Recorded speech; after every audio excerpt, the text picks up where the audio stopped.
என்னன்னு சொல்றீங்க? சங்கரபாண்டி வாத்தியார் கையெழுத்து போட்டு கொடுத்திருக்காரா? ஆமாங்க தம்பி, அவரே போட்டிருக்காருங்க.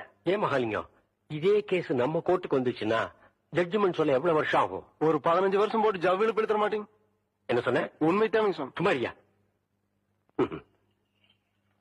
அப்படின்னா இந்த பஞ்சாயத்துக்கு தீர்ப்பு சொல்ல வேண்டிய நேரம் வந்துருச்சு.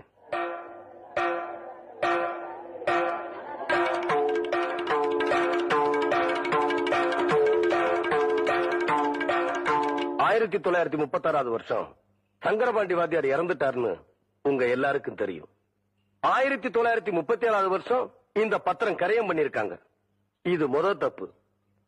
சங்கரபாண்டி வாத்தியார்னா எல்லாரும் பள்ளிக்கூட வாத்தியார்னு தப்பா நினைச்சுக்கிட்டு இருக்கீங்க. ஆனா அவரு எழுத படிக்க தெரியாத சிலம்பம் கத்து கொடுக்கிற குஸ்தி வாத்தியார்னு நிறைய பேருக்கு தெரியறது இல்ல.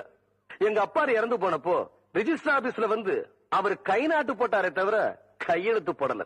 அதனால இந்த பத்திரம் பொய்யான பத்திரங்கிறது உண்மையாயிருச்சு. இது ரெண்டாவது தப்பு.